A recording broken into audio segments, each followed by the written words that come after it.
Welcome to CMC channel అండి. ఇప్పటివరకు మీ నా ఛానల్ సబ్స్క్రైబ్ చేయకపోతే దయచేసి సబ్స్క్రైబ్ చేయండి, లైక్ చేయండి, షేర్ చేయండి.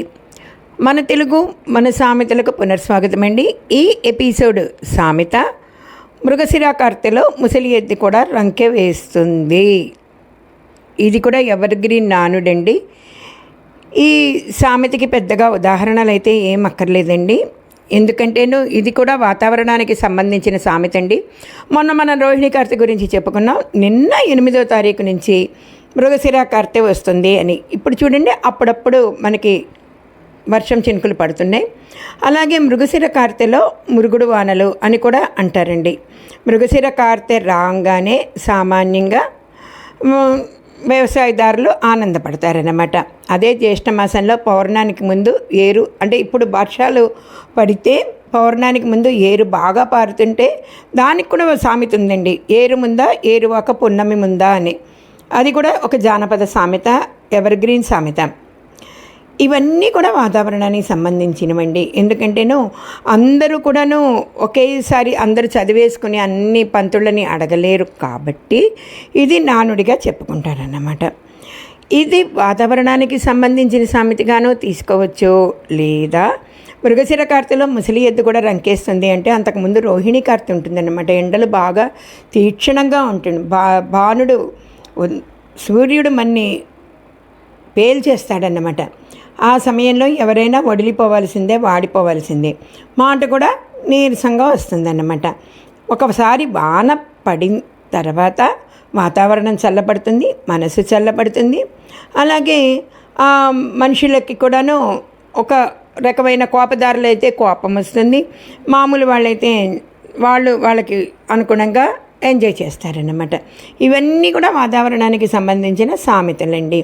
మృగశిర కార్తెలో ముసలి ఎద్దు అంటే సామాన్యంగా ముసలాళ్ళని అంటారన్నమాట. వాళ్ళు ఓపిక వచ్చేస్తుంది, కాస్త పచ్చిక బయళ్ళు వస్తాయి కదా, ఆ ఎద్దు బయళ్ళు ఆ పచ్చికలన్నీ తినేసి పచ్చగడ్డి అంతాను అది గట్టిగా ఒక రంకె వేస్తుందన్నమాట ఎద్దులు. ఇది మనం మామూలే కుటుంబానికి వచ్చేటప్పటికి ఎట్లా మాట్లాడుకుంటారంటేను, ఆ ముసలాడు ఏంటి రంకెలేస్తున్నాడు అంటారు, అంటే అరుస్తున్నాడు. ముసలాడు అంటే ఎద్దు ముసలిదైపోయాక రంకె వెయ్యదు ఆబోతు అని నానుడి.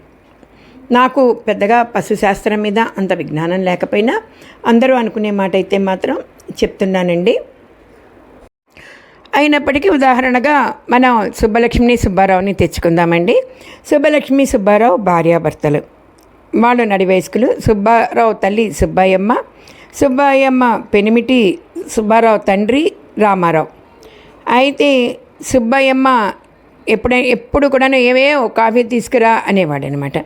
ఏమే కాస్త దప్పికేస్తుంది, మజ్జిగ తీసుకురా అని భార్యని అడుగుతాడు. ఎవరికైనా భార్య దగ్గరే కదా చనువు ఉంటుంది. అడిగితే ఆవిడ విసుక్కుంటున్నావు, ససుక్కుంటున్నావు, ముక్కు చేతుకుంటున్నావు, ముత్తుడుచుకుంటున్నావు, కాఫీయో మజ్జిగో చల్లో ఏదో ఒకటి తీసుకొచ్చి భర్తకి ఇచ్చేదన్నమాట. భార్యాభర్తలు వీళ్ళిద్దరూ సుబ్బలక్ష్మి సుబ్బారావు ఉద్యోగానికి వెళ్తేను.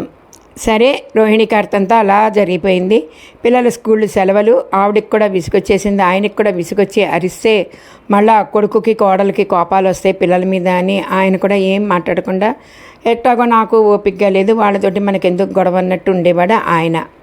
అయితే మృగశిర కార్తె రాగానే ఆయనకి కొద్దిగా ఓపిక వచ్చి ఏమే కాఫీ తీసుకురా అన్నాడు. వాయిస్లో తేడా లేదండి. ఏమే కాఫీ తీసుకురా అన్నదానికి ఏమే కాఫీ తీసుకురా అని గట్టిగా అరిచేదానికి వెంటనే సుబ్బాయమ్మ తన కొడుకుతో అనేది అనమాట, ఒరే సుబ్బారావు, మృగశిర కార్తె వచ్చేసిందిరా, మీ నాన్న ముసలి ఎద్దు కూడా రంకేస్తున్నాడు అనేది. ఈవిడ కూడా పెద్దదే, ఈవిడికి ముసలితనం వచ్చిందన్న విషయాన్ని మర్చిపోతుంది. ఎందుకంటే ఈవిడ ఎప్పుడూ అరవదు కాబట్టి, ఈవిడ తత్వం అది కాదు కాబట్టి ఈవిడికి రోహిణి కార్తె అయినా మృగశిర కార్తె అయినా ఒకటే అన్నమాట. సుబ్బారావు కూడా ఏం మాట్లాడకుండా తల్లి చెప్పిన మాటకి తల ఊపుతూ ముసిముసి నవ్వుకుంటూ వెళ్ళిపోయేవాడు. ఇది సాధారణంగా అన్ని కుటుంబాలలో జరిగే విషయమేనండి. ఏదో ఉదాహరణకి సుబ్బలక్ష్మిని సుబ్బారావుని తీసుకొస్తున్నాం కానివ్వండి, ఎవరికైనా ఏ మానవుడికైనా కూడాను వాతావరణంతో పాటు వారి యొక్క దేహకాల పరిస్థితులు, దేశకాల పరిస్థితులు మారుతాయి అని చెప్పుకోవటం కద్దండి. ఈ సామెతకైతే ఇదే అర్థం. ఈ సామెత మీకు అర్థమయ్యేలా చెప్పామని భావిస్తూ మీ దగ్గర సెలవు తీసుకుంటూ మరో ఎపిసోడ్లో మరో సామెతలో కలుసుకుందామండి. అప్పటి వరకు సెలవు. ధన్యవాదాలు.